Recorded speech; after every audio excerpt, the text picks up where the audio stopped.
Había un hombre en Ámsterdam que no creía en milagros, pero que pasó toda su vida persiguiendo uno, la verdad. Se llamaba Baruch Spinoza, aunque el mundo lo conocería como Benedictus, el maldito, el excomulgado, el que osó mirar donde no debía. Y en los últimos días de su vida, cuando la tuberculosis había comenzado a devorar sus pulmones y la luz de febrero entraba tímida por la ventana de su habitación en La Haya, ese hombre sostuvo entre sus manos un objeto que podría haber cambiado la historia de Occidente, un diario, no cualquier diario, el diario de María. No la Virgen de los altares, no la Madre Inmaculada pintada con halos dorados y vestida de azul celeste, sino María la mujer, María la judía, María que sangró al parir, que tuvo dudas, que amó con la complejidad de todo ser humano. Y en ese diario, oculto durante siglos, transmitido en silencio por manos que temblaban al tocarlo, estaba escrita una confesión que ninguna institución podría permitir que viera la luz. La verdad sobre el padre biológico de Jesús. ¿Por qué la humanidad teme tanto a la verdad? ¿Qué significa que un dogma se derrumbe ante la razón? Si la fe es inquebrantable, ¿por qué necesita murallas tan altas? Spinoza se había hecho estas preguntas toda su vida, pero nunca con la urgencia que sentía ahora, mientras el aire le faltaba y sus dedos, manchados de tinta y polvo de lentes pulidas, acariciaban las páginas amarillentas de aquel manuscrito. Lo había recibido de un anciano sefardí en el barrio judío, un hombre cuya familia había huido de España con más que sus vidas, con secretos. Secretos que la Inquisición había intentado quemar, pero que el miedo había preservado mejor que cualquier biblioteca. Porque el miedo, Spinoza lo sabía bien, es el verdadero conservador de la historia. No el amor a la verdad, sino el terror a perderla. La habitación olía a enfermedad y a cera. Afuera, el invierno holandés cubría las calles con un manto gris que parecía presagiar el fin de todas las cosas. Spinoza tosió, y con la tos vino sangre, pero no apartó los ojos del texto. Estaba escrito en arameo antiguo, con ciertas corrupciones del griego koiné, y decía cosas que habrían hecho temblar los cimientos de Roma, de Ginebra, de Constantinopla, de cualquier lugar donde se hubiera erigido un altar en nombre de una verdad revelada. María escribía con la sencillez de quien no pretende ser leída por la posteridad, sino simplemente desahogar el peso de un secreto demasiado grande para una sola alma. Y ese secreto era este: el hombre que el mundo adoraría como Dios encarnado no había nacido de un milagro divino, sino de un acto profundamente humano. El padre biológico de Jesús había sido un soldado romano llamado Pantera, un hombre de carne y hueso que había amado o quizás simplemente deseado a una joven judía en una Nazaret ocupada, donde el poder se imponía no solo con espadas, sino también con cuerpos. ¿No será que la verdadera fe comienza cuando las certezas se quiebran? ¿Qué clase de Dios necesita mentiras para sostenerse? Spinoza cerró los ojos, pero no para rezar. Hacía mucho que había dejado de creer en un Dios personal, en un Dios que escuchara plegarias o perdonara pecados. Su Dios era la naturaleza misma, la sustancia infinita e inmanente de la que todo emana y a la que todo retorna. Un Dios que no juzga porque no tiene voluntad, que no castiga porque no tiene ira, que no premia porque no tiene preferencias. Un Dios, en suma, tan diferente del Dios de las iglesias y las sinagogas, que bien podría llamarse de otro modo, realidad. Pero ahora, con ese diario en sus manos, Spinoza veía algo más.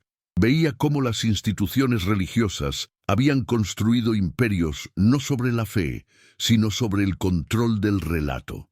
Y para controlar el relato, primero había que controlar la verdad.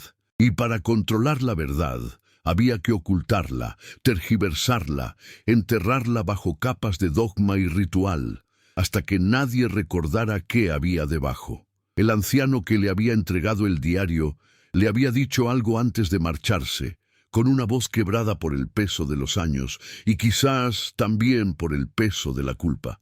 Tú eres el único que puede hacer algo con esto. Tú que ya no tienes nada que perder. Y tenía razón.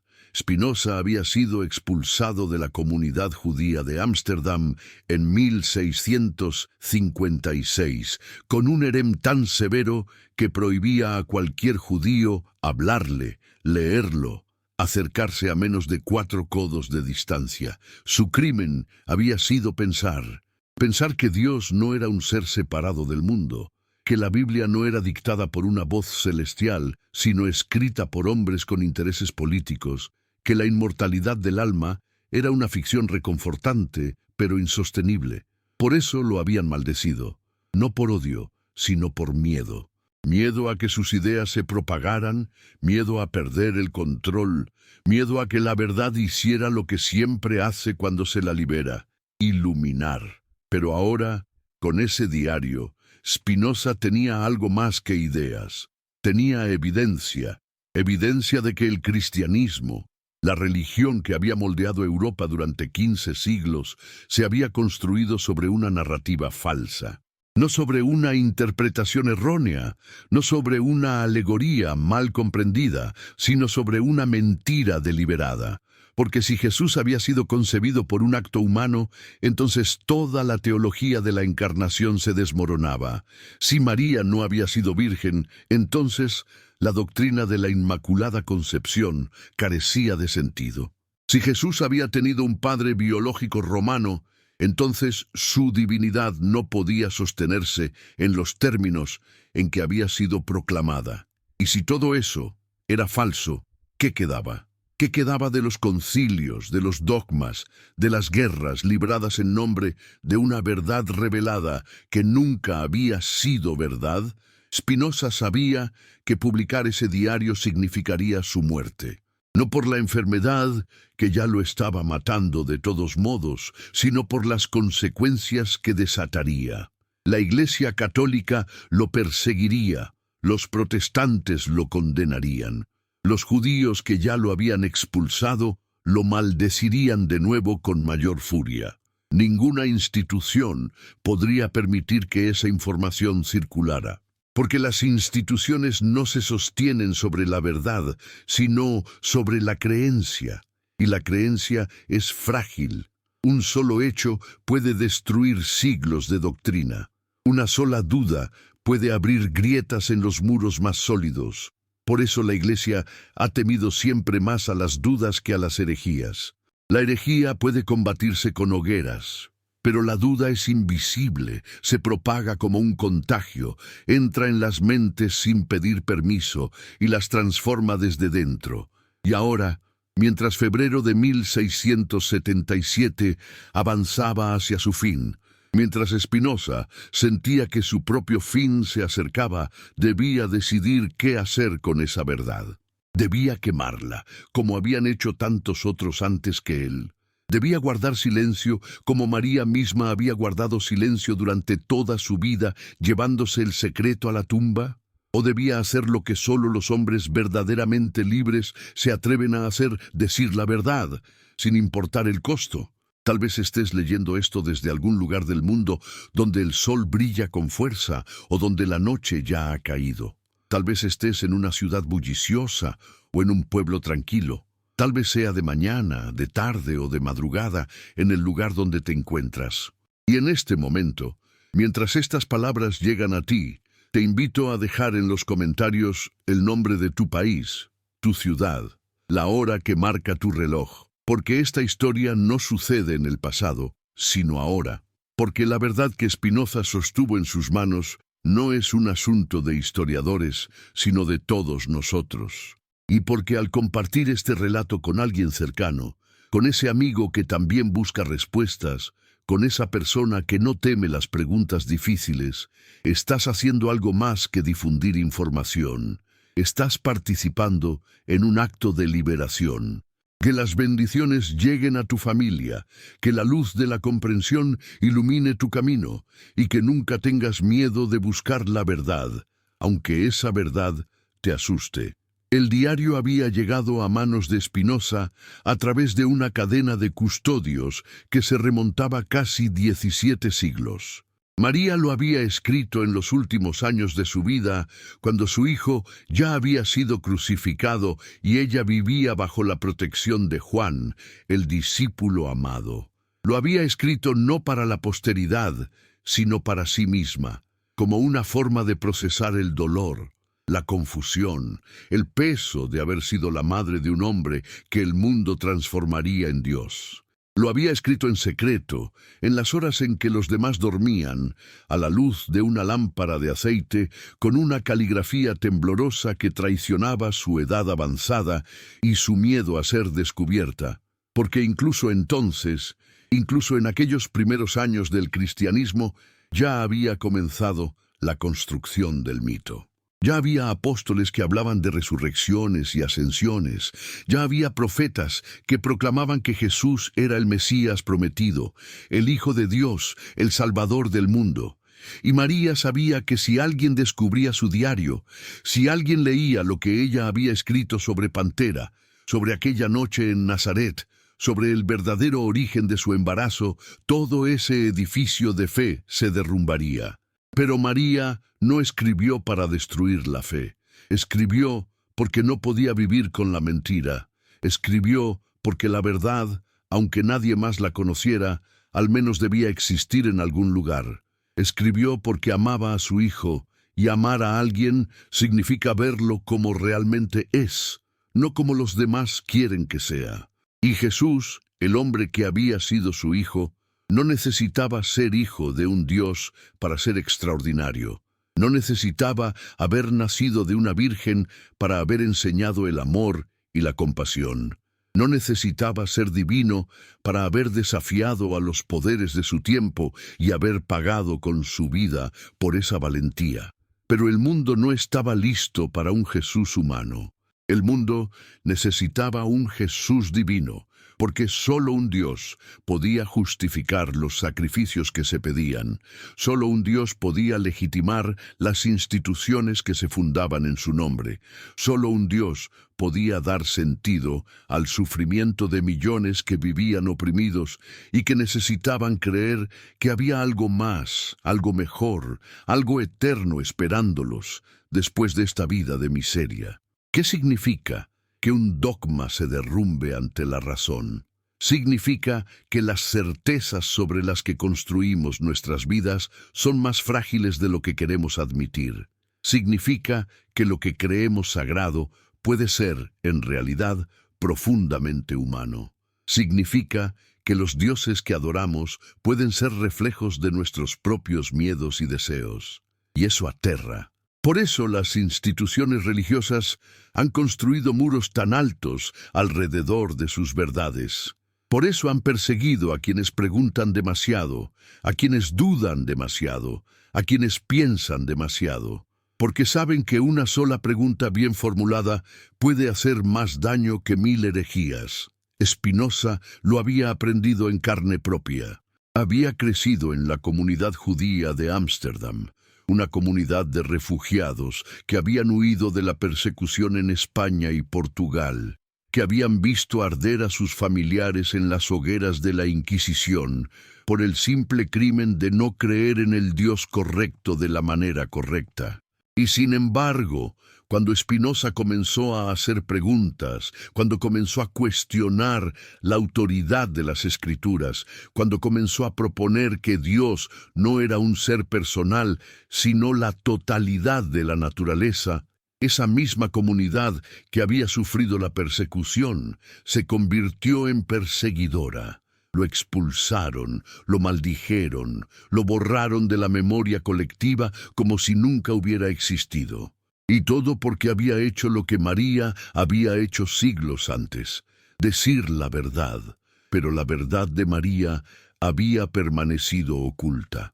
El diario había pasado de mano en mano, siempre en secreto, siempre con miedo. Primero lo había guardado Juan, el discípulo que había cuidado de María en sus últimos años. Él lo había leído y había comprendido su peso. Él que había escrito su propio evangelio proclamando la divinidad de Jesús, que había declarado que en el principio era el Verbo, y el Verbo estaba con Dios, y el Verbo era Dios. Sabía ahora que esa divinidad era una construcción teológica, no un hecho histórico, pero Juan no destruyó el diario, lo guardó, lo escondió en un lugar seguro, porque sabía que la verdad, aunque incómoda, tenía valor, que algún día, quizás dentro de muchos siglos, alguien necesitaría conocerla. Alguien lo suficientemente valiente, lo suficientemente libre, lo suficientemente desesperado por la verdad como para arriesgar todo por ella. Y ese alguien era Spinoza. La habitación se había vuelto más fría. La luz del día comenzaba a declinar y las sombras se alargaban sobre las paredes desnudas. Spinoza no tenía muchas posesiones.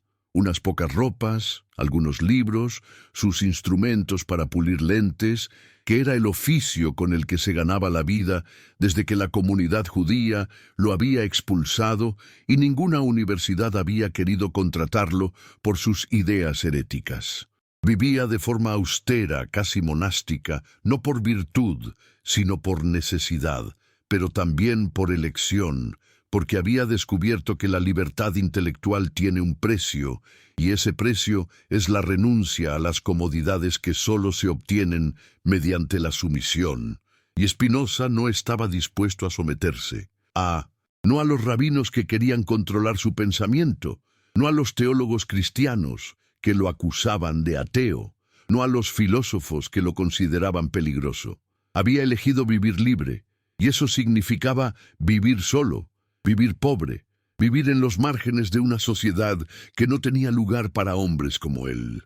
Pero ahora, con ese diario, Spinoza tenía la oportunidad de hacer algo más que vivir libre. Tenía la oportunidad de liberar a otros. Porque si podía demostrar que el cristianismo se había construido sobre una falsedad, si podía mostrar que la historia sagrada no era tan sagrada como proclamaban, entonces, tal vez, solo tal vez, podría ayudar a la humanidad a liberarse del yugo de las instituciones religiosas que durante siglos habían usado el miedo y la culpa para controlar a las masas. Tal vez podría iniciar una revolución no de armas, sino de ideas. Una revolución que no derramara sangre, sino que iluminara mentes.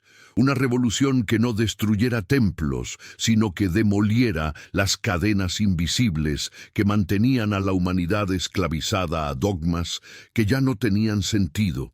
¿Por qué la Iglesia teme más a las dudas que a las herejías?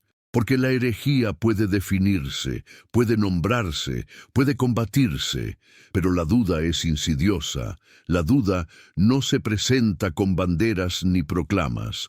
La duda entra silenciosamente, se instala en los rincones de la mente y desde allí comienza a socavar todo lo que se creía sólido. La duda pregunta, ¿y si no es cierto? ¿Y si nos han mentido?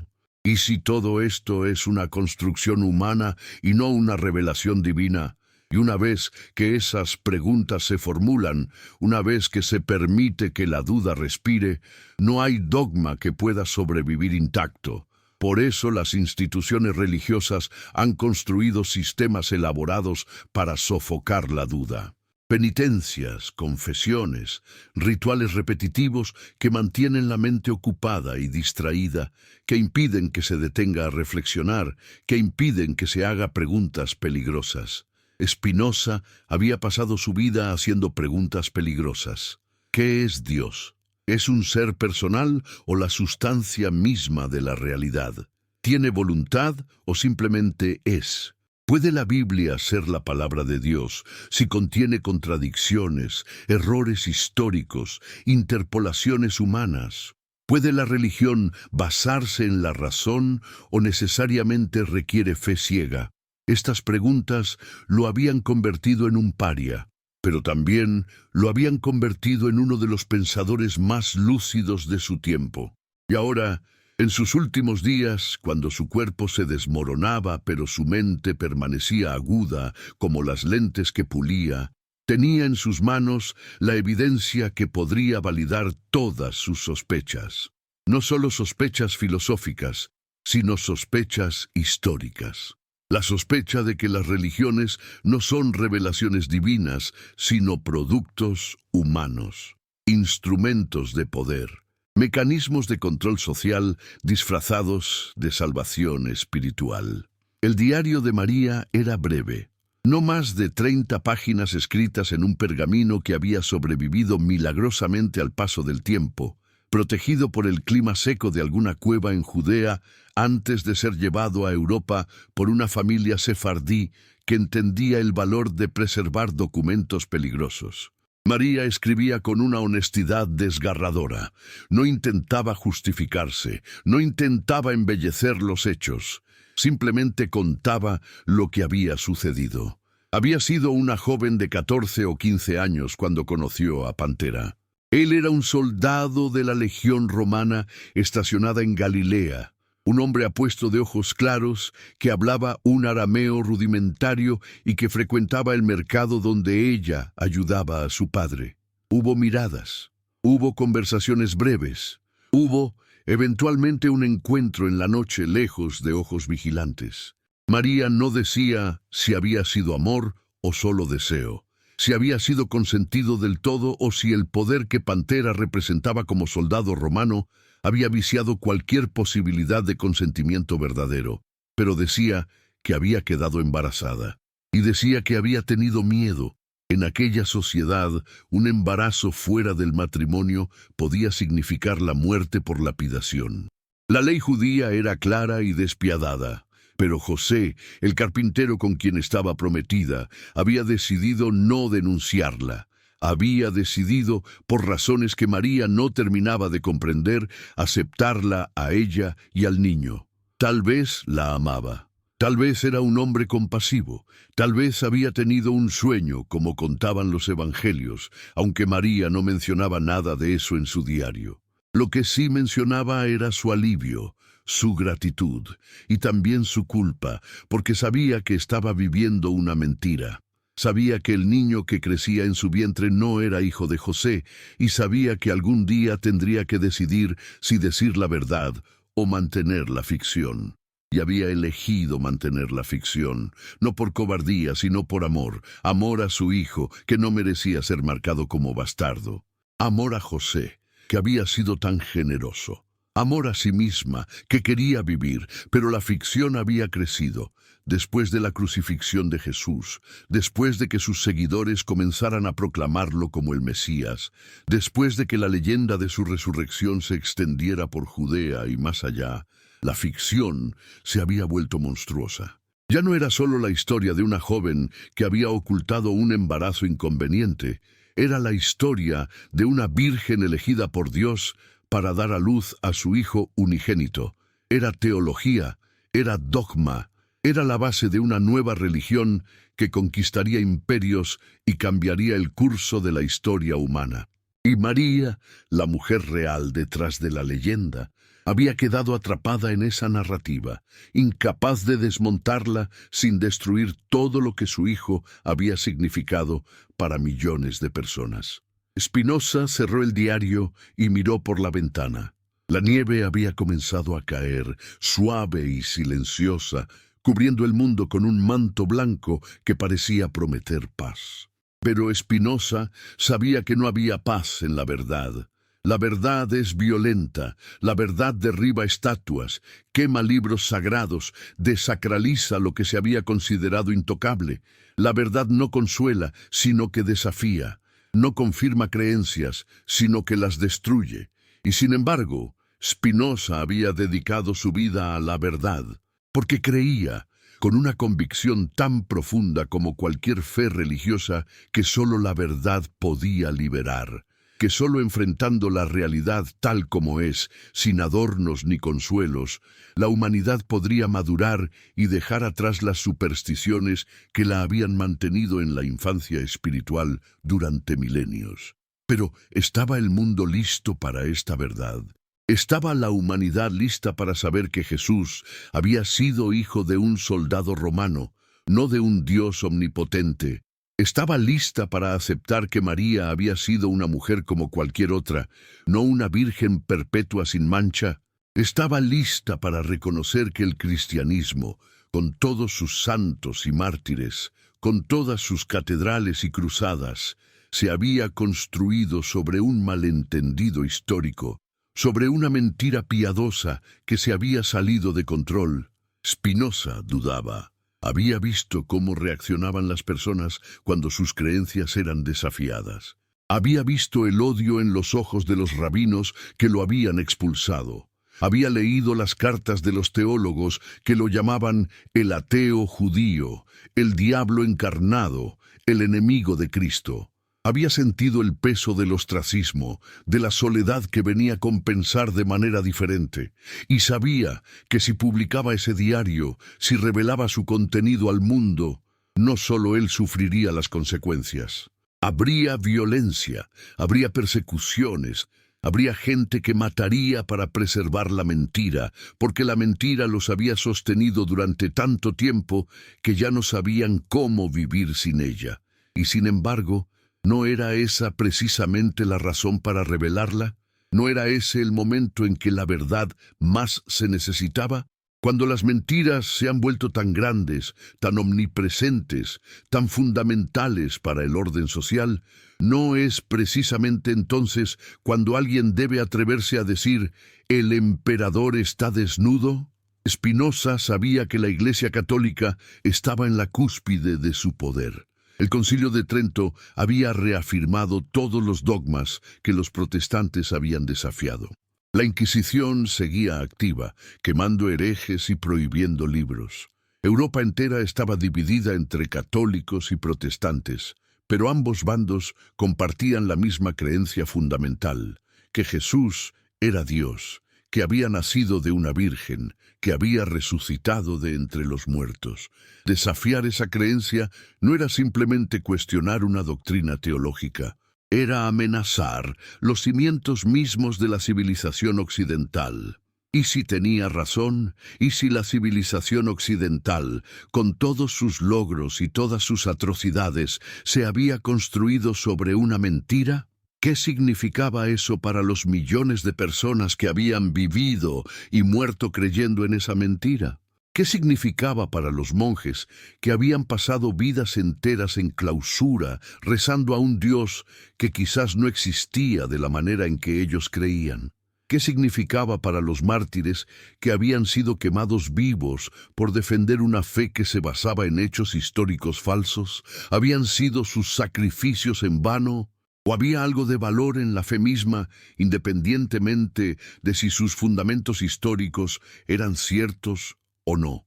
Estas eran las preguntas que atormentaban a Spinoza mientras la noche caía sobre La Haya y la fiebre comenzaba a subir nuevamente en su cuerpo debilitado. No tenía respuestas fáciles, nunca las había tenido. Lo que tenía era un compromiso inquebrantable con la búsqueda de la verdad, sin importar a dónde lo llevara. Y la verdad, en este caso, lo estaba llevando a un lugar peligroso, un lugar donde tendría que decidir si era más importante preservar la paz social o iluminar la oscuridad, si era más importante proteger las creencias de las masas o liberarlas del engaño, si era más importante ser prudente o ser valiente. Spinoza tosió de nuevo, y esta vez la sangre manchó sus labios. Sabía que no le quedaba mucho tiempo. Tal vez semanas, tal vez solo días. La tuberculosis era implacable y él había vivido demasiados años respirando el polvo de vidrio de las lentes que pulía para ganarse la vida. Sus pulmones estaban destruidos, su cuerpo se estaba apagando, pero su mente seguía ardiendo con la intensidad de siempre. Y ahora tenía una última tarea, una tarea que podría ser su legado más importante incluso que su ética, más importante que su tratado teológico político. Tenía que decidir qué hacer con el diario de María. Podía quemarlo. Esa era la opción más segura. Nadie sabría nunca que había existido. Nadie sufriría las consecuencias de su revelación, y el mundo seguiría girando como siempre había girado, con sus mentiras reconfortantes y sus verdades ocultas. Pero no era eso precisamente lo que las instituciones religiosas habían estado haciendo durante siglos. Quemar evidencias, suprimir documentos, reescribir la historia para que encajara con sus narrativas. ¿No se convertiría él, al quemar ese diario, en cómplice del mismo sistema que había pasado su vida criticando? ¿O podía guardarlo? Podía dejarlo como herencia a algún amigo de confianza, con instrucciones de que lo mantuviera oculto hasta que llegara el momento adecuado, hasta que la humanidad hubiera madurado lo suficiente como para poder recibir esa verdad sin colapsar en violencia. Pero, ¿cuándo sería ese momento? ¿En 100 años? ¿En 1000? ¿Llegaría alguna vez ese momento? ¿O la humanidad seguiría siendo siempre la misma, aterrada de la verdad, refugiándose en mitos reconfortantes, castigando a quienes osaban cuestionar? ¿O podía publicarlo? Podía hacer copias del diario, podía escribir un comentario explicando su importancia, podía distribuirlo entre los círculos intelectuales de Europa, entre esos hombres y mujeres que, como él, valoraban la verdad por encima de la comodidad.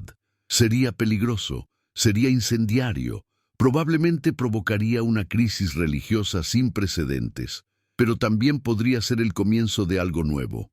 El comienzo de una era en la que la humanidad dejara atrás las supersticiones de la infancia y abrazara la razón como su guía.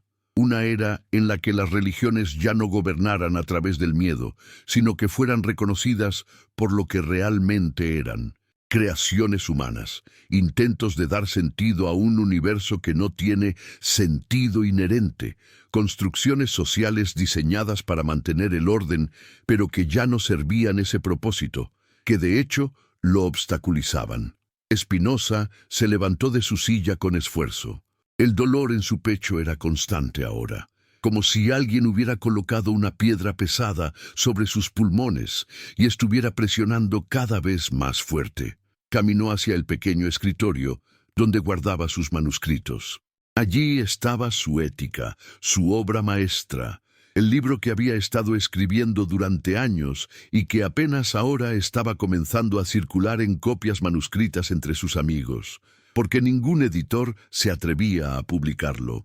Un libro que argumentaba que Dios y la naturaleza eran lo mismo, que todo lo que existe, existe necesariamente, que no hay libertad de voluntad en el sentido tradicional, que las emociones son causadas por ideas inadecuadas y que la felicidad consiste en comprender nuestra verdadera naturaleza como partes de la sustancia infinita. Un libro que había sido llamado el libro más peligroso jamás escrito por quienes lo habían leído. Y ahora tenía algo aún más peligroso: evidencia histórica de que el cristianismo se basaba en una falsedad. ¿Debía anexar el diario de María a su Ética? ¿Debía escribir un capítulo adicional titulado «Sobre la verdadera naturaleza de Jesús de Nazaret»? ¿O debía tratarlo como un documento separado, con su propio peso e importancia? Spinoza reflexionó. Su Ética era una obra filosófica, escrita en el estilo geométrico de Euclides, con proposiciones, demostraciones y corolarios. Era abstracta, universal, intemporal. El diario de María, en cambio, era concreto, particular, histórico. Mezclarlo con la Ética sería como mezclar categorías diferentes. Además, hacerlo llamaría aún más la atención sobre su libro, que ya era lo suficientemente controvertido. No, el diario merecía un tratamiento separado. Merecía ser presentado al mundo no como parte de un sistema filosófico, sino como lo que era: un testimonio histórico, un fragmento de verdad rescatado del olvido. Pero ¿cómo autenticar ese testimonio? ¿Cómo demostrar que el diario era genuino y no una falsificación? Spinoza sabía que sus enemigos, que eran muchos, dirían inmediatamente que era una invención suya, una trampa diseñada para desacreditar al cristianismo. No importaría que el pergamino fuera antiguo, que la caligrafía fuera consistente con los textos del primer siglo, que el arameo utilizado tuviera las características del dialecto galileo de aquella época. Los teólogos encontrarían razones para rechazarlo, siempre las encontraban, porque la fe no se basa en evidencias, sino en la decisión de creer a pesar de las evidencias.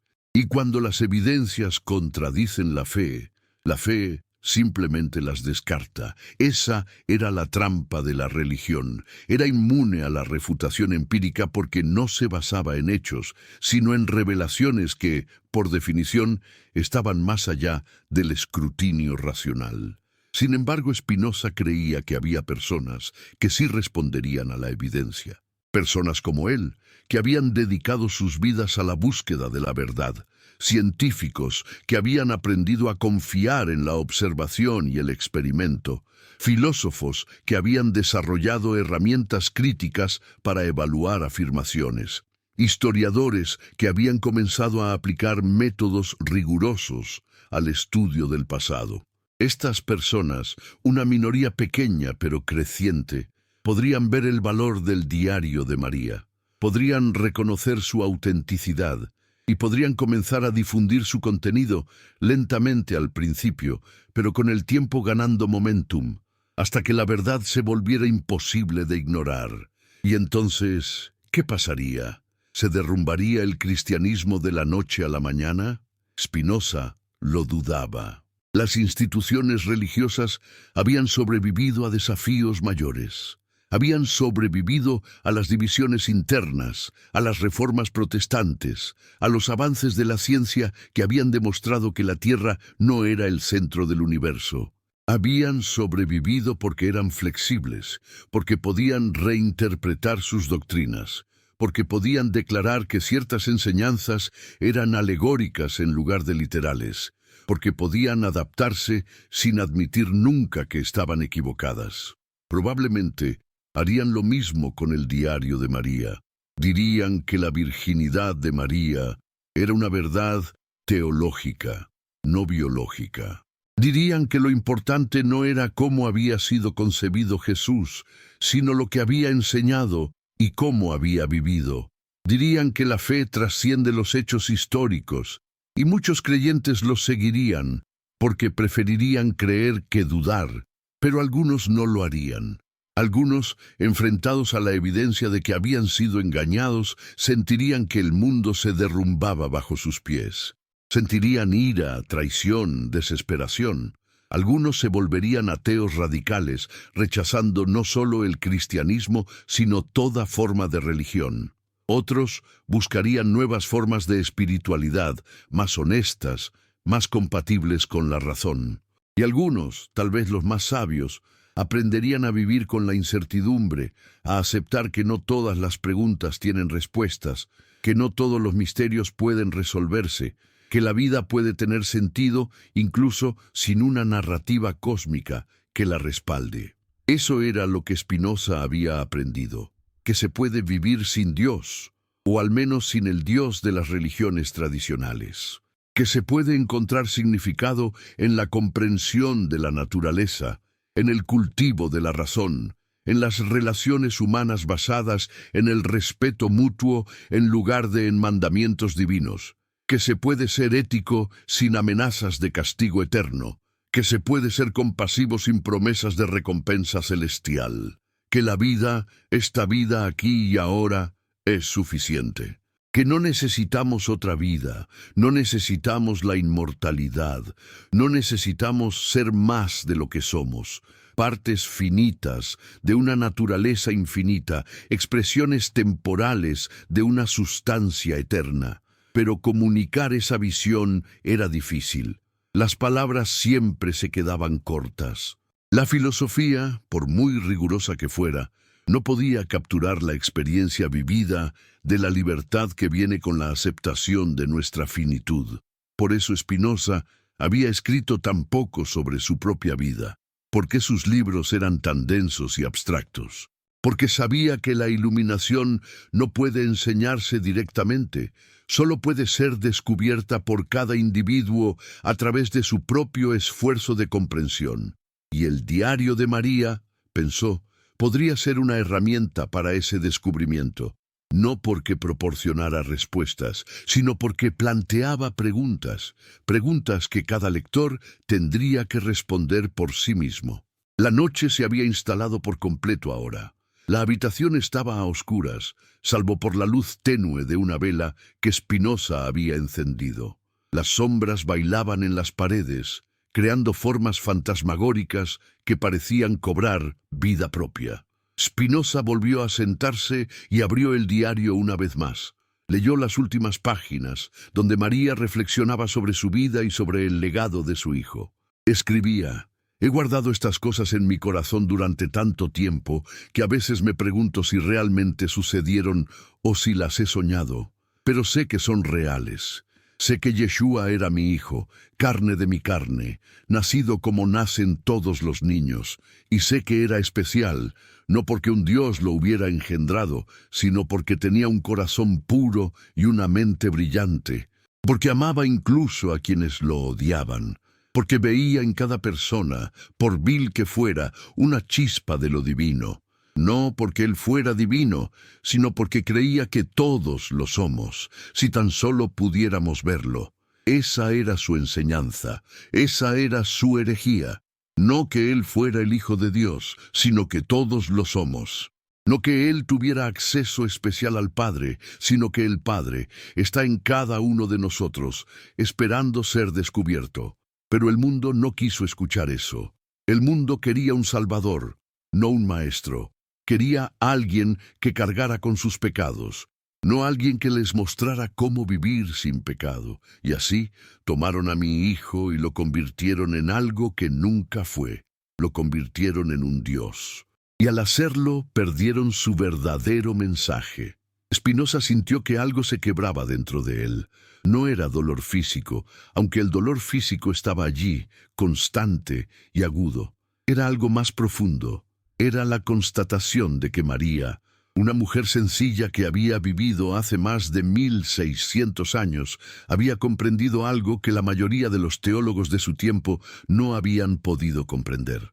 Había comprendido que la divinización de Jesús era en realidad una forma de negarlo, de negar su humanidad, su vulnerabilidad, su valentía al enfrentar el sufrimiento y la muerte como cualquier otro ser humano. Al hacerlo Dios, lo habían alejado de la experiencia humana común, lo habían colocado en un pedestal tan alto que nadie podía alcanzarlo. Y así, su mensaje de amor universal se había transformado en una doctrina exclusivista que dividía a la humanidad entre salvados y condenados, entre creyentes y herejes, entre nosotros y ellos. Esa era la tragedia del cristianismo, pensó Spinoza. No que sus enseñanzas fueran malas, muchas de ellas eran profundamente valiosas, sino que habían sido capturadas por instituciones que las habían usado como herramientas de control social. La compasión se había vuelto obligatoria, perdiendo así su espontaneidad. El amor se había codificado en reglas, perdiendo así su libertad. La fe se había dogmatizado, perdiendo así su misterio. Y todo porque las instituciones necesitaban certezas, necesitaban respuestas claras a preguntas complejas, necesitaban fronteras bien definidas entre lo correcto y lo incorrecto, lo sagrado y lo profano, lo puro y lo impuro, porque las instituciones no pueden funcionar con ambigüedad. Necesitan estructuras rígidas, jerarquías claras, doctrinas incuestionables. Y para lograr eso, habían tenido que traicionar el espíritu mismo de las enseñanzas que supuestamente preservaban. Spinoza sabía que publicar el Diario de María no cambiaría eso de inmediato. Las instituciones son resistentes, se adaptan, sobreviven, pero también sabía que las semillas de la duda, una vez plantadas, eventualmente germinan. Que la verdad, por muy enterrada que esté, eventualmente encuentra la manera de salir a la superficie. que la historia, en el largo plazo, favorece a quienes tienen el coraje de hablar con honestidad, en lugar de a quienes prefieren la comodidad de la mentira. Y pensó que tal vez, solo tal vez, dentro de algunos siglos, la humanidad miraría hacia atrás y vería este momento en el que él sostenía en sus manos un diario escrito por una mujer judía del primer siglo, como el comienzo de una nueva era, una era en la que las religiones ya no gobernarían a través del miedo, sino que servirían como lo que siempre debieron haber sido, expresiones de la búsqueda humana de significado, no como imposiciones de significados preestablecidos. Afuera, el viento había comenzado a soplar con fuerza, haciendo crujir las contraventanas. La tormenta se estaba formando, y Spinoza sintió que era apropiado, porque lo que estaba a punto de hacer, si finalmente se decidía a hacerlo, también sería una tormenta intelectual que sacudiría los cimientos de la fe occidental, una tormenta que no podría detenerse una vez desatada. Y él, un hombre moribundo en una habitación fría de La Haya, sería quien la desataría. No por venganza, no por resentimiento hacia las comunidades que lo habían rechazado, sino por amor. Amor a la verdad, amor a la humanidad, amor a la posibilidad de que algún día los seres humanos pudieran vivir libres de las cadenas de la superstición y el miedo. Pero por ahora, la noche seguía siendo larga, y Spinoza seguía sin haber tomado una decisión final. Guardó el diario en un cajón del escritorio, junto con sus otros manuscritos. Mañana lo pensaría de nuevo. Mañana, si la fiebre le daba un respiro, si sus pulmones le permitían respirar sin dolor, tomaría una decisión. Por ahora, solo necesitaba descansar. Solo necesitaba cerrar los ojos y dejar que el sueño lo llevara, aunque temía que el sueño trajera pesadillas. Pesadillas de hogueras encendidas, de libros quemados, de personas gritando su nombre como si fuera una maldición. Pesadillas de María, mirándolo desde el otro lado del tiempo, preguntándole si estaba haciendo lo correcto. Y no tenía respuesta para ella. No todavía. Cuando Spinoza despertó al amanecer del día siguiente, la fiebre había cedido ligeramente, pero el dolor en su pecho se había intensificado. Cada respiración era un esfuerzo consciente, un recordatorio de que el tiempo se agotaba. La luz gris del invierno holandés entraba por la ventana, iluminando el polvo que flotaba en el aire como cenizas suspendidas. Afuera, el mundo continuaba su rutina indiferente. Comerciantes abriendo sus tiendas, campesinos llevando productos al mercado, iglesias llamando a los fieles con el tañido de sus campanas. Pero Spinoza sabía que su mundo, el mundo interior, donde las ideas luchaban por existir y la verdad se defendía contra el olvido, estaba a punto de transformarse para siempre, porque había tomado una decisión durante la noche, en algún momento entre la vigilia y el sueño, entre la lucidez y el delirio de la fiebre. Había decidido que publicaría el diario de María. No inmediatamente, no de forma imprudente, pero lo haría, porque si no lo hacía él, nadie lo haría. Y la verdad, esa verdad peligrosa que había permanecido oculta durante 17 siglos, merecía ver la luz. ¿Qué clase de mundo es este donde la verdad debe ocultarse como si fuera un crimen? ¿Por qué las instituciones que proclaman servir a la luz operan siempre en las sombras? ¿No es paradójico que quienes dicen poseer la verdad absoluta sean los más reacios a examinarla con honestidad? Spinoza había pasado años reflexionando sobre estas contradicciones. Había escrito sobre ellas en su Tratado Teológico-Político, donde argumentaba que la libertad de pensamiento era esencial no solo para la filosofía, sino para la salud misma de la República, que un Estado que permitía la expresión de ideas diversas era más fuerte, no más débil, que uno que imponía ortodoxia, que la supresión del pensamiento crítico no protegía a la sociedad, sino que la corrompía, creando hipocresía, resentimiento y eventualmente violencia. Pero sus argumentos habían caído en oídos sordos. Los teólogos lo habían denunciado, los políticos habían prohibido su libro, y la sociedad había continuado su marcha ciega hacia la conformidad, castigando a quienes osaban pensar diferente, premiando a quienes repetían las consignas aceptadas sin cuestionarlas. Pero ahora Spinoza tenía algo más que argumentos filosóficos. Tenía evidencia histórica, y la evidencia, aunque los teólogos intentaran ignorarla, tenía un peso que las ideas abstractas nunca podrían tener. Porque la evidencia era concreta, tangible, verificable. El diario de María no era una especulación sobre la naturaleza de Dios o una teoría sobre la relación entre fe y razón. Era un testimonio de primera mano, escrito por la propia Madre de Jesús, que contradecía directamente la narrativa sobre la que se había construido el cristianismo. Y aunque Spinoza sabía que los creyentes encontrarían formas de rechazar ese testimonio, también sabía que algunos no podrían. Algunos, enfrentados a la evidencia, sentirían que las certezas que habían sostenido toda su vida comenzaban a resquebrajarse. Y en esas grietas, en esa apertura dolorosa a la duda, nacería la posibilidad de un pensamiento nuevo. Se levantó con dificultad de la cama y caminó hacia el escritorio. El diario seguía allí, en el cajón donde lo había guardado la noche anterior.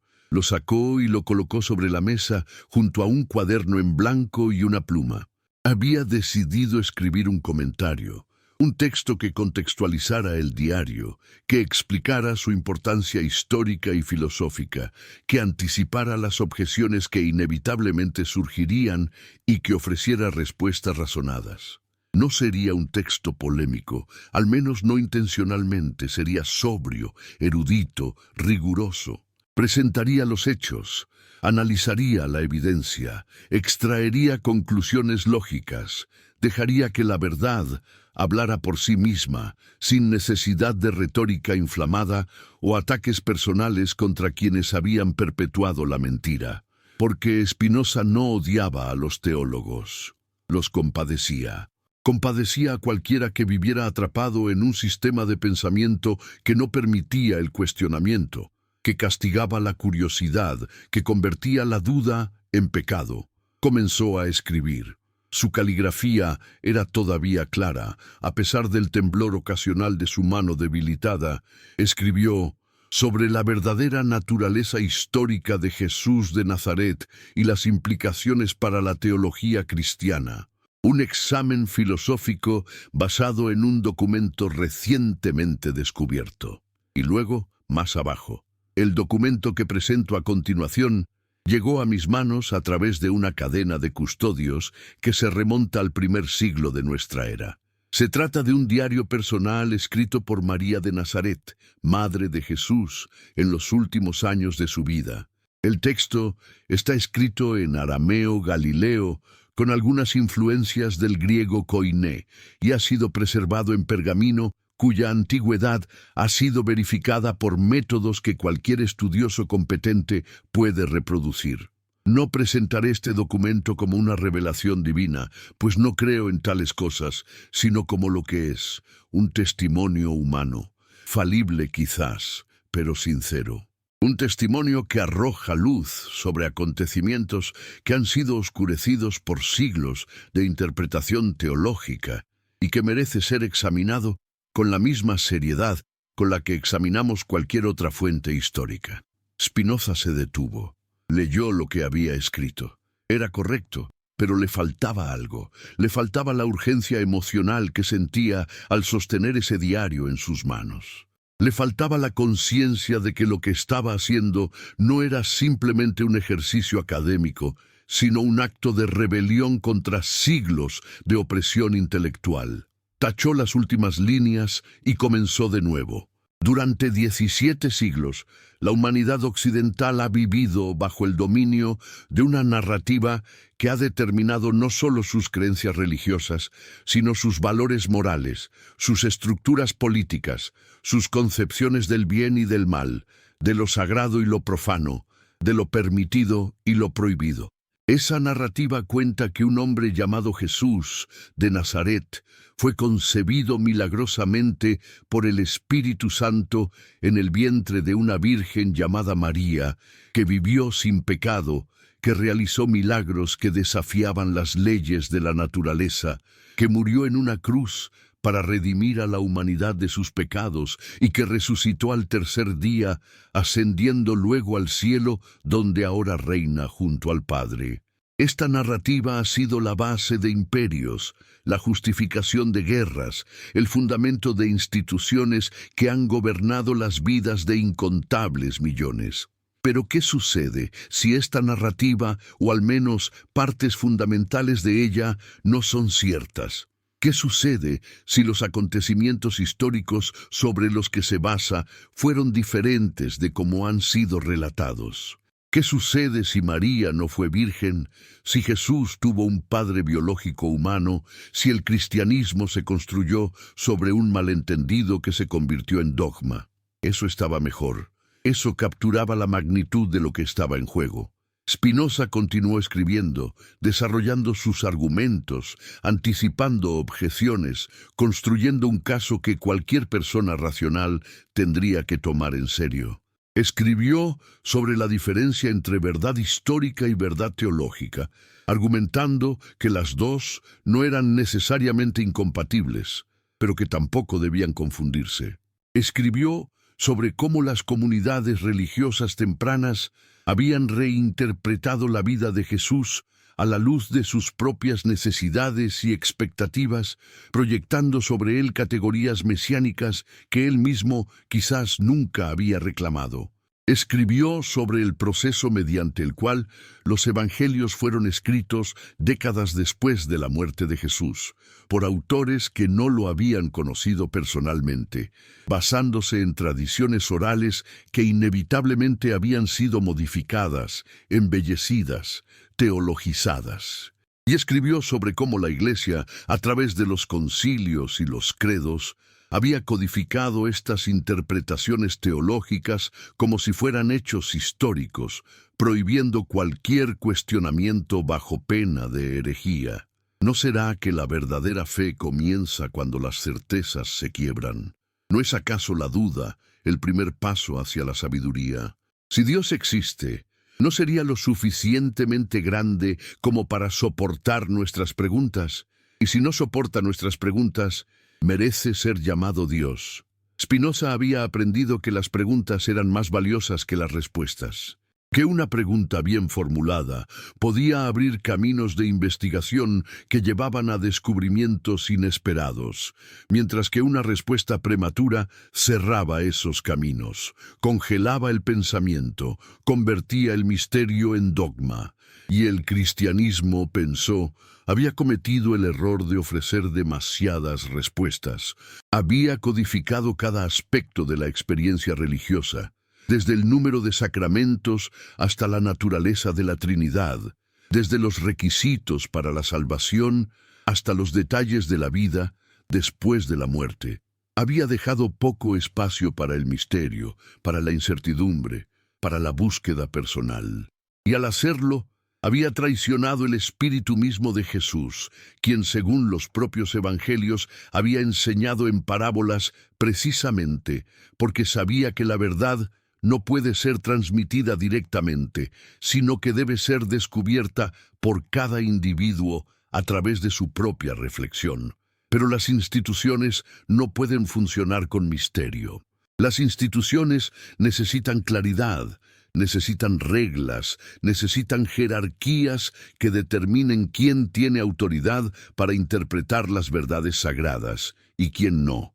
Y así, lo que había comenzado como un movimiento espiritual basado en el amor y la compasión, se había transformado en una maquinaria burocrática obsesionada con la ortodoxia y el control.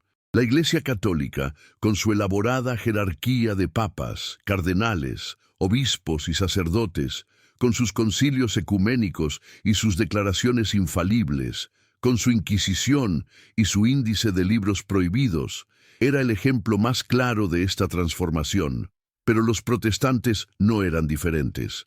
Habían rechazado la autoridad del Papa, sí, pero solo para reemplazarla con la autoridad de las Escrituras interpretadas literalmente, o con la autoridad de predicadores carismáticos que afirmaban tener acceso directo al Espíritu Santo. En ambos casos, el resultado era el mismo. La libertad individual de pensamiento era sacrificada en el altar de la conformidad doctrinal. Spinoza escribió durante horas, deteniéndose solo cuando los ataques de tos se volvían demasiado violentos para continuar. Su comentario estaba tomando forma, convirtiéndose en un texto más largo y más ambicioso de lo que había planeado inicialmente. No solo presentaba el diario de María y discutía sus implicaciones, sino que ofrecía una crítica sistemática de cómo las religiones organizadas distorsionan las verdades espirituales para servir a propósitos de poder. Argumentaba que la religión, en su forma más pura, era la búsqueda humana de conexión con algo mayor que uno mismo, ya fuera llamado Dios, naturaleza o simplemente el todo. Pero que esa búsqueda, cuando era institucionalizada, inevitablemente se corrompía, porque las instituciones tienen sus propios intereses, sus propias agendas, su propia voluntad de sobrevivir y expandirse, y esos intereses no siempre coinciden con la búsqueda genuina de la verdad. Durante uno de los descansos, mientras miraba por la ventana hacia las calles de La Haya, donde la gente caminaba envuelta en abrigos pesados para protegerse del frío, Spinoza se preguntó qué pensarían esas personas si supieran lo que él estaba escribiendo. ¿Les importaría? ¿Cambiaría algo en sus vidas saber que Jesús había tenido un padre biológico humano? Para muchos, probablemente no. Su fe no se basaba en hechos históricos, sino en experiencias personales, en el consuelo que encontraban en las oraciones, en el sentido de comunidad que les daban las iglesias, en la esperanza de una vida después de la muerte. Para esas personas, el diario de María sería irrelevante, o peor, sería una amenaza a algo que les daba significado y propósito. ¿Tenía derecho Spinoza a amenazar eso? ¿Tenía derecho a destruir las ilusiones reconfortantes de personas que quizás no tenían otra cosa que las sostuviera? Estas preguntas lo atormentaban. No era un fanático, no disfrutaba causando dolor, pero también creía que la verdad tenía valor en sí misma, independientemente de sus consecuencias. Que vivir en la verdad, aunque fuera doloroso, era preferible a vivir en la mentira, aunque fuera confortable. Que la dignidad humana requería honestidad, requería enfrentar la realidad tal como es, en lugar de refugiarse en fantasías, y que cualquier sistema de creencias que no pudiera sobrevivir al escrutinio crítico no merecía sobrevivir. Porque si la fe solo puede existir en la ignorancia, si requiere que cierren los ojos a la evidencia, entonces no es fe verdadera, sino miedo disfrazado de devoción. En este momento, mientras lees estas palabras, tal vez te encuentres en algún rincón del planeta donde el día apenas comienza o donde la noche ya ha caído. Tal vez estés en una ciudad ruidosa donde miles de personas se cruzan sin mirarse, o en un pueblo silencioso donde todos se conocen por su nombre. Sea donde sea que estés, sea cual sea la hora que marca tu reloj, eres parte de una humanidad que durante siglos ha buscado respuestas a las preguntas fundamentales. ¿De dónde venimos? ¿Por qué estamos aquí? ¿Hacia dónde vamos? Y las religiones han ofrecido respuestas a estas preguntas, respuestas que han consolado a billones de almas a lo largo de la historia. Pero ¿qué sucede cuando esas respuestas resultan ser inadecuadas o incluso falsas? tenemos el coraje de buscar nuevas respuestas, o preferimos aferrarnos a las antiguas, aunque sepamos que no son ciertas. Escribe en los comentarios desde qué país y ciudad nos lees, qué hora es allí en este momento, y si estas reflexiones resuenan contigo, compártelas con alguien cercano, con ese amigo que también se hace preguntas, con esa persona que no tiene miedo de dudar, porque la verdad se propaga no a través de la imposición, sino a través del diálogo, no a través de la autoridad, sino a través de la razón compartida. Que las bendiciones de la comprensión lleguen a tu familia, que la luz del conocimiento disipe las sombras del miedo y que encuentres en esta historia no respuestas definitivas, sino mejores preguntas. Spinoza regresó a su escritorio y continuó escribiendo. Ahora estaba abordando las implicaciones teológicas más profundas del Diario de María. Si Jesús no había sido concebido milagrosamente, ¿qué significaba eso para la doctrina de la encarnación? La teología cristiana tradicional sostenía que Jesús era simultáneamente completamente humano y completamente divino, que en él la naturaleza divina y la naturaleza humana se habían unido en una sola persona. Esta era la doctrina establecida en el Concilio de Calcedonia en el año 451, una doctrina que había sido defendida contra numerosas herejías a lo largo de los siglos.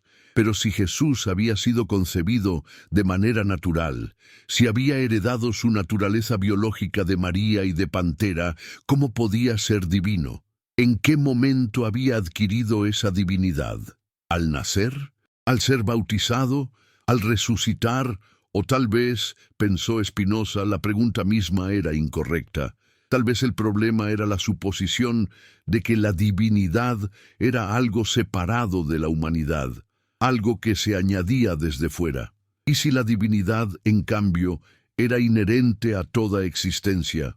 ¿Y si Jesús había sido especial no porque tuviera una naturaleza divina única, sino porque había realizado plenamente el potencial divino que existe en todos los seres humanos?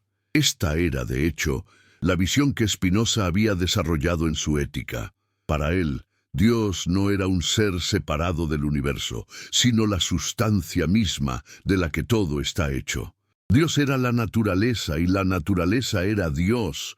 Cada cosa que existe, cada persona, cada árbol, cada piedra, es una modificación de esa sustancia divina, una expresión particular del ser infinito. En ese sentido, todos somos divinos, no porque tengamos almas inmortales, o porque hayamos sido creados a imagen de un Dios antropomórfico, sino porque literalmente somos parte de Dios. Somos formas en las que Dios se manifiesta. Esta visión había sido condenada como panteísmo, como ateísmo disfrazado. Los teólogos argumentaban que si Dios era idéntico a la naturaleza, entonces Dios carecía de personalidad, de voluntad, de propósito. Y un Dios sin personalidad no podía amar, no podía juzgar, no podía intervenir en los asuntos humanos. Por lo tanto, no era digno de adoración. Spinoza aceptaba estas conclusiones. Su Dios no amaba ni odiaba, no recompensaba ni castigaba, no escuchaba oraciones ni realizaba milagros. Pero eso no significaba que su Dios fuera menos valioso. Al contrario, un Dios que era la totalidad de la existencia era mucho más grandioso que un Dios que era simplemente un ser muy poderoso. Y entender que somos parte de ese Dios, que nuestra existencia es necesaria en el orden eterno de las cosas, traía una paz profunda. No la paz de quien espera recompensas después de la muerte, sino la paz de quien acepta la vida tal como es, con sus alegrías y sus dolores, con sus triunfos y sus fracasos, sabiendo que todo es parte de un todo infinitamente complejo y perfectamente ordenado. Pero ¿cómo comunicar esta visión a personas que habían sido criadas creyendo en un Dios personal? ¿Cómo ayudarlas a hacer la transición del teísmo tradicional al panteísmo filosófico? Spinoza había intentado hacerlo en sus libros, pero el lenguaje técnico de la filosofía los hacía inaccesibles para la mayoría. Y ahora, con el tiempo agotándose, con la muerte acercándose cada día más, sentía la urgencia de encontrar una forma más directa de comunicación. El diario de María podría ser esa forma, porque no era filosofía abstracta, sino historia concreta. No eran argumentos lógicos, que requerían entrenamiento técnico para ser comprendidos, sino el testimonio de una mujer que había vivido los acontecimientos sobre los que se había construido una religión. Y ese testimonio podía llegar a personas que nunca leerían la ética. Podía sembrar dudas en mentes que nunca se habían cuestionado sus creencias. Podía iniciar conversaciones que eventualmente llevarían a transformaciones profundas. ¿Por qué la Iglesia teme más a las dudas que a las herejías? Porque las herejías pueden combatirse con argumentos teológicos, con anatemas, con hogueras, si es necesario. Pero la duda es diferente. La duda no afirma nada, simplemente pregunta. La duda no puede ser refutada porque no hace afirmaciones que puedan ser refutadas. La duda simplemente dice, no estoy seguro, necesito más evidencia, necesito pensar más sobre esto. Y esa actitud de humildad intelectual, esa disposición a admitir que no se sabe todo, es profundamente amenazante para instituciones que afirman poseer la verdad absoluta. Porque si se permite la duda, si se acepta que hay preguntas legítimas que merecen ser exploradas, entonces toda la estructura de autoridad se tambalea. Si el Papa puede estar equivocado sobre un dogma, ¿por qué no sobre otros? Si la Biblia contiene errores en algunos pasajes, ¿cómo podemos estar seguros de que no los contiene en otros? Si la tradición ha malinterpretado algunas enseñanzas de Jesús, ¿cuántas otras habrá malinterpretado?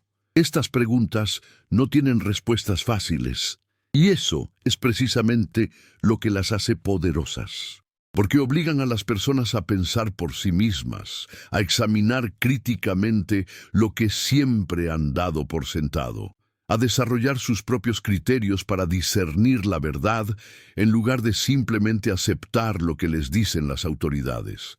Y ese proceso de pensamiento independiente es liberador. Es doloroso, sí, porque requiere abandonar certezas reconfortantes.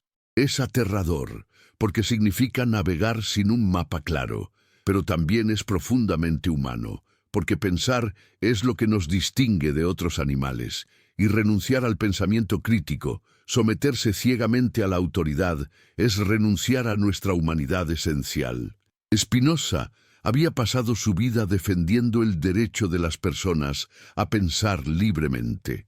Había argumentado que la libertad de pensamiento y expresión no era un lujo, sino una necesidad para cualquier sociedad que quisiera llamarse civilizada.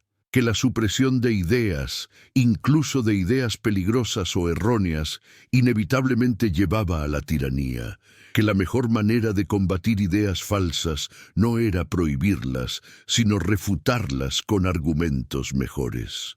Que la verdad no necesitaba protección legal, porque la verdad se defiende sola cuando se le permite competir libremente en el mercado de ideas. Pero estas eran posiciones radicales en el siglo XVII y seguían siendo radicales ahora. La mayoría de los gobiernos europeos, ya fueran católicos o protestantes, mantenían estrictas leyes contra la blasfemia y la herejía. La mayoría de las universidades requerían que sus profesores juraran adherirse a credos religiosos específicos. La mayoría de las sociedades excluían de posiciones de poder a quienes no pertenecían a la religión dominante. Y sin embargo, Spinoza veía señales de cambio. La ciencia estaba avanzando a un ritmo sin precedentes. Galileo había demostrado que la Tierra giraba alrededor del Sol, no al revés, desafiando la interpretación literal de las Escrituras. Newton estaba descubriendo leyes matemáticas que gobernaban el movimiento de los cuerpos celestes, mostrando que el universo operaba de acuerdo a principios naturales, no a través de intervenciones divinas constantes. Médicos y anatomistas estaban estudiando el cuerpo humano con una precisión que revelaba la complejidad de la naturaleza y la ausencia de evidencia para almas inmateriales. Y filósofos como Descartes estaban desarrollando métodos de investigación basados en la duda sistemática, cuestionando todo lo que no pudiera ser demostrado con certeza racional. Estos desarrollos estaban creando grietas en el edificio del dogma religioso, grietas que tal vez eran pequeñas ahora, pero que eventualmente podrían ensancharse hasta causar un colapso completo. El Diario de María podría ser una de esas grietas. No la más grande quizás, pero sí una de las más significativas. Porque atacaba no las doctrinas abstractas de la teología, sino los fundamentos históricos mismos del cristianismo. Y una vez que esos fundamentos fueran cuestionados, todo lo demás se volvería inestable. Spinoza imaginó un futuro, tal vez dentro de 100 o 200 años, en el que las iglesias ya no tuvieran el poder que tenían ahora, en el que las personas fueran libres de creer o no creer sin miedo a persecución, en el que las preguntas sobre Dios, sobre el significado de la vida, sobre la ética y la moralidad, fueran discutidas abiertamente en lugar de ser dictadas desde arriba, en el que la religión fuera una elección personal, no una obligación social.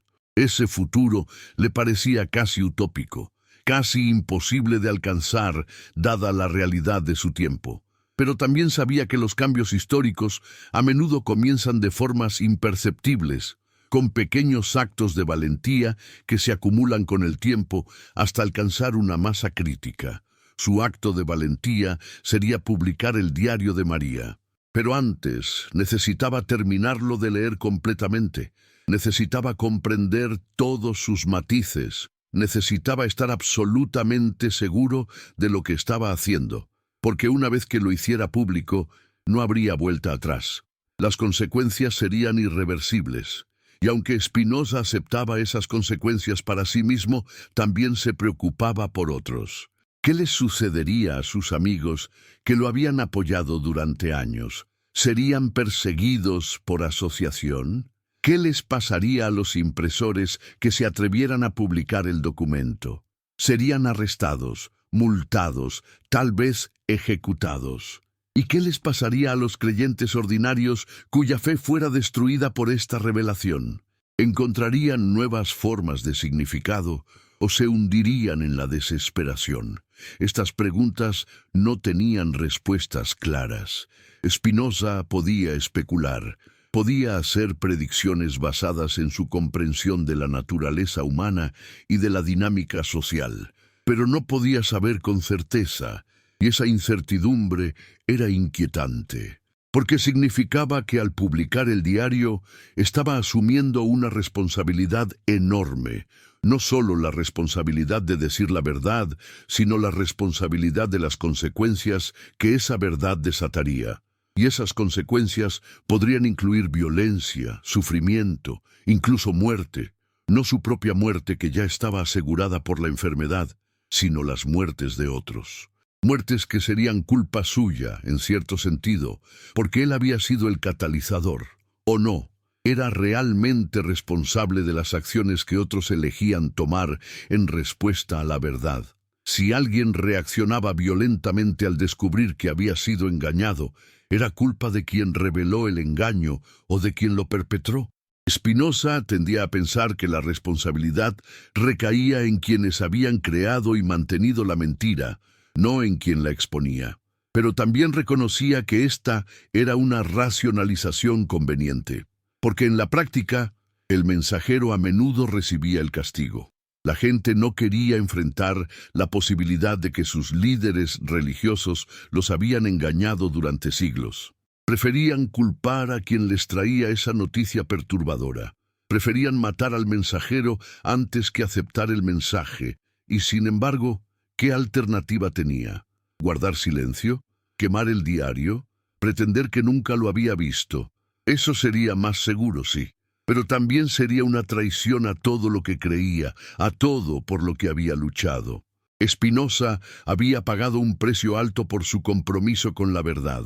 Había sido excluido de su comunidad, había vivido en pobreza relativa, había renunciado a la posibilidad de una carrera académica brillante, había soportado el ostracismo y la calumnia. Si ahora, en el momento final, decidiera guardar silencio sobre la verdad más importante que jamás había encontrado, todo ese sufrimiento habría sido en vano.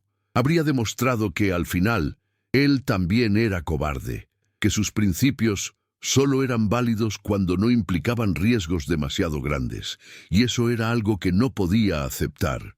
No, publicaría el diario. Pero lo haría de forma inteligente, no imprudente. No lo publicaría con su nombre, al menos no inmediatamente. Lo publicaría anónimamente o bajo un seudónimo, para proteger a quienes pudieran ser asociados con él. Incluiría advertencias, contextualizaciones, reconocimientos de que el documento podría ser controvertido y que los lectores debían juzgar por sí mismos su autenticidad y significado. No lo presentaría como una verdad absoluta que todos debían aceptar, sino como evidencia que merecía ser examinada con seriedad. Dejaría espacio para el debate, para la discusión, para la interpretación, porque Spinoza no quería crear un nuevo dogma para reemplazar al antiguo. Quería liberar a las personas para que pensaran por sí mismas, no dirigir ese pensamiento hacia conclusiones predeterminadas. La tarde había avanzado. Spinoza había estado escribiendo durante horas, y su cuerpo le recordaba dolorosamente sus límites. La tos había regresado con fuerza, y cada espasmo era como un cuchillo clavado en su pecho. Sabía que debía descansar, pero la urgencia lo impulsaba a continuar. No sabía cuánto tiempo le quedaba. Podrían ser días, podrían ser semanas, en el mejor de los casos tal vez meses. Y tenía tanto que hacer. Tenía que terminar el comentario al diario. Tenía que hacer arreglos para su publicación. Tenía que asegurarse de que sus otros manuscritos, especialmente su Ética, también fueran preservados y eventualmente publicados. Tenía que escribir cartas a sus amigos, instruyéndolos sobre qué hacer con sus papeles después de su muerte. Tenía que poner orden en sus asuntos, tan pocos y tan modestos como eran. Pero más que cualquiera de estas tareas prácticas, Spinoza sentía la necesidad de comprender plenamente el diario de María, de leerlo no solo como un documento histórico, sino como el testimonio de un ser humano que había vivido una experiencia extraordinaria y había tenido el coraje de ser honesta sobre ella. María no había tenido las herramientas filosóficas que Spinoza tenía. No había leído a Aristóteles o a Descartes, no había estudiado lógica o metafísica. Era una mujer común de una aldea judía en una provincia romana, alguien cuya educación había consistido principalmente en aprender las historias y las leyes de su pueblo. Y sin embargo, había comprendido algo que muchos teólogos eruditos no habían comprendido, que la verdad importa, que vivir una mentira, incluso una mentira piadosa, corrompe el alma, que la integridad requiere honestidad, especialmente honestidad con uno mismo. Spinoza volvió a abrir el diario y lo leyó desde el principio, esta vez más lentamente, prestando atención a cada detalle. María escribía sobre su niñez en Nazaret, sobre sus padres, sobre las costumbres de su pueblo. Escribía sobre cómo había conocido a Pantera, sobre las conversaciones que habían tenido, sobre cómo se había sentido atraída por él a pesar de saber que era peligroso, que los romanos eran ocupantes, que cualquier relación con ellos sería vista como traición. Escribía sobre la noche en que se habían encontrado en secreto, sobre el miedo y la excitación que había sentido, sobre cómo después había vivido con la culpa y el terror de haber quedado embarazada. Y escribía sobre José, sobre su bondad inexplicable, sobre cómo la había aceptado sin juicio y había decidido criar al niño como propio. Pero lo más conmovedor del diario eran las páginas sobre Jesús mismo, María lo describía como un niño brillante y sensible, curioso sobre todo, siempre haciendo preguntas que los adultos no podían responder. Lo describía como alguien que sentía profundamente el sufrimiento de otros, que no podía ver a alguien en necesidad sin intentar ayudar. Lo describía como alguien que desde joven había cuestionado las autoridades religiosas, que había visto la hipocresía en cómo los fariseos aplicaban la ley con rigidez a los pobres pero con flexibilidad a los ricos. Y lo describía como alguien que gradualmente había desarrollado una visión radical del reino de Dios. No como un reino político que expulsaría a los romanos, sino como un reino interior, un estado de conciencia en el que las personas reconocerían su unidad fundamental con Dios y entre sí. Esta descripción resonaba profundamente con Spinoza, porque era consistente con lo que él mismo había llegado a comprender a través de la filosofía, que Dios no es un ser externo que gobierna el universo desde afuera, sino la esencia misma de la realidad, presente en cada cosa y en cada persona. Y que reconocer esto, realmente comprenderlo en lo más profundo de uno mismo, transforma completamente la forma en que se vive. Ya no se busca la salvación en un más allá, sino que se encuentra la plenitud en el aquí y ahora. Ya no se obedecen leyes por miedo al castigo o esperanza de recompensa, sino que se actúa éticamente porque se ha comprendido que todos somos parte del mismo todo, y que dañar a otros es dañarnos a nosotros mismos. Esta era, en esencia, la ética que Spinoza había desarrollado en su libro más importante, y ahora descubría que Jesús, según su propia madre, había enseñado algo similar hace 1600 años, pero el mensaje de Jesús había sido distorsionado. Los apóstoles, llenos de dolor y confusión después de su crucifixión, habían buscado darle sentido a su muerte. Y la única forma en que podían darle sentido en el contexto de sus creencias judías era interpretarla como un sacrificio mesiánico. Jesús debía haber sido el Mesías prometido. Y si era el Mesías, entonces debía haber sido especial desde el principio, concebido milagrosamente, destinado desde antes de nacer a cumplir las profecías. Así había comenzado la transformación de Jesús, el hombre en Cristo el Dios, y María, que conocía la verdad, había guardado silencio, tal vez por amor a sus otros hijos, que se habrían visto en peligro si desafiaba la narrativa emergente, tal vez por respeto a la memoria de Jesús, que había dado su vida por sus enseñanzas y cuyo legado no quería destruir, o tal vez simplemente porque estaba cansada, porque había visto demasiado sufrimiento y ya no tenía energía para luchar contra el curso que los acontecimientos estaban tomando. Pero había escrito el diario, como un acto de resistencia silencioso, como un testimonio para sí misma y para cualquier generación futura que pudiera encontrarlo. Y ahora Spinoza lo había encontrado. Y tenía que decidir qué hacer con él. La decisión ya estaba tomada en realidad, lo publicaría, pero ahora comprendía mejor la magnitud de lo que estaba haciendo.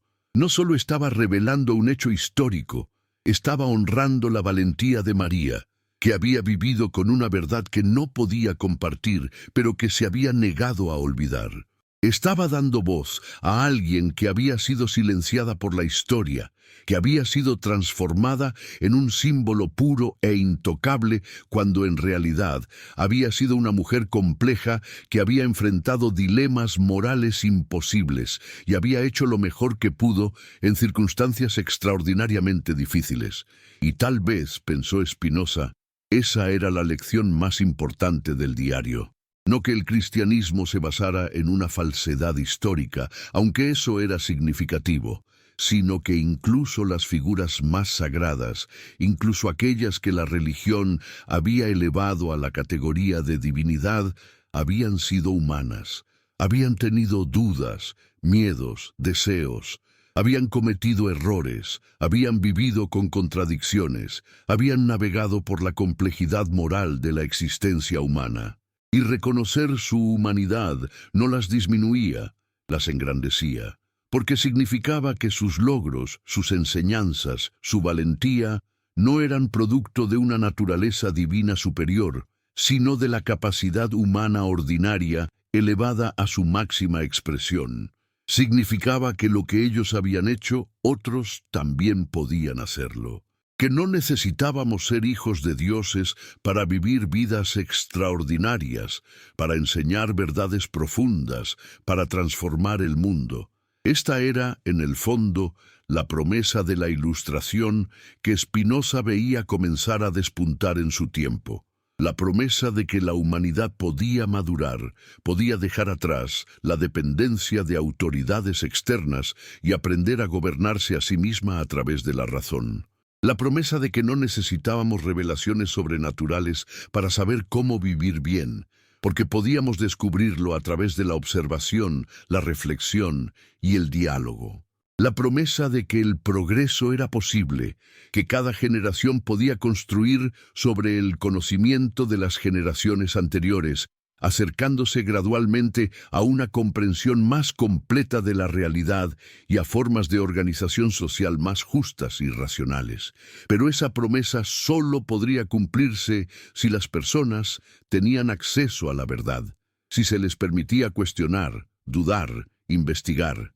Y eso requería liberarlas de las cadenas del dogma religioso.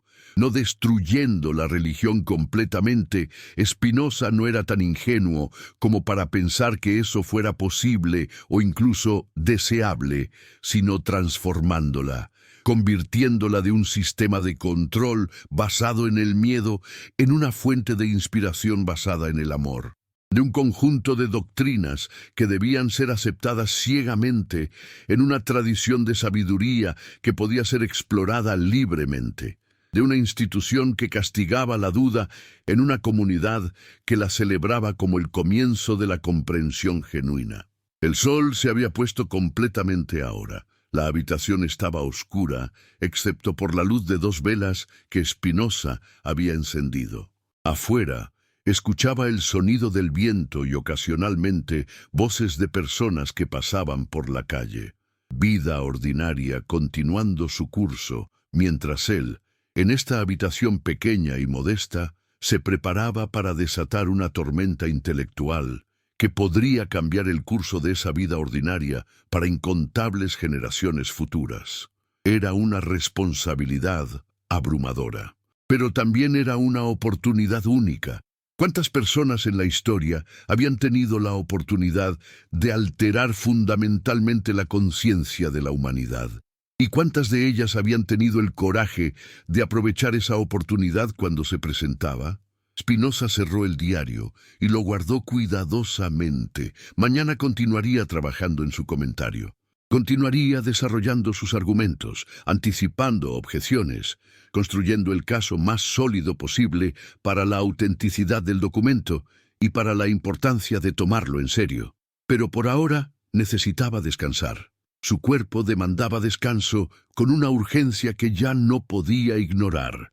Se recostó en la cama, sintiendo cómo el dolor en su pecho pulsaba con cada latido de su corazón. Cerró los ojos e intentó dormir, pero el sueño no llegaba fácilmente. Su mente seguía girando, procesando todo lo que había leído, todo lo que había escrito, todas las implicaciones de lo que estaba a punto de hacer. Y en algún momento entre la vigilia y el sueño, tuvo una visión. No una visión mística, Spinoza no creía en tales cosas, sino una imagen mental tan vívida que parecía real. Vio una procesión de personas extendiéndose a través de los siglos. Primero María, sosteniendo en sus manos el diario que acababa de escribir, con expresión de alivio y tristeza. Luego Juan, recibiendo el diario de María y decidiendo preservarlo en lugar de destruirlo, comprendiendo su importancia histórica a pesar de su herejía teológica. Luego una sucesión de custodios anónimos, judíos y cristianos, que habían pasado el documento de generación en generación, ocultándolo de las autoridades, protegiéndolo de las llamas de la Inquisición, preservándolo a través de guerras y persecuciones. Y finalmente él mismo, Spinoza, el último eslabón en esa cadena, el que tenía la responsabilidad de decidir si el secreto permanecería enterrado o sería revelado al mundo. Y vio otra cosa en esa visión. Vio el futuro, o al menos un futuro posible. Vio sociedades donde las personas podían creer o no creer sin miedo. Vio universidades donde las preguntas más radicales podían hacerse sin temor a represalias. Vio iglesias transformadas en lugares de búsqueda genuina en lugar de imposición dogmática. Vio a la humanidad creciendo, madurando, dejando atrás las supersticiones de su infancia y abrazando una edad adulta caracterizada por la razón, la compasión y la libertad. No era una utopía perfecta. Seguía habiendo sufrimiento, seguía habiendo conflicto, seguía habiendo misterios que la razón no podía resolver. Pero era un mundo mejor que el presente. Un mundo donde la verdad era valorada por encima de la conformidad. Un mundo que valía la pena luchar por crear. Y cuando Spinoza finalmente se durmió, lo hizo con una sensación de paz que no había sentido en mucho tiempo. Porque sabía lo que tenía que hacer y sabía que tendría el coraje de hacerlo. El miedo seguía ahí, sí, el miedo a las consecuencias, el miedo al dolor que su revelación causaría, el miedo a estar equivocado, pero el miedo ya no lo paralizaba, porque había algo más fuerte que el miedo, el compromiso con la verdad. Y ese compromiso, forjado a lo largo de décadas de pensamiento solitario y persecución injusta, era inquebrantable. Era la roca sobre la que había construido su vida, y ahora sería la roca sobre la que construiría su legado.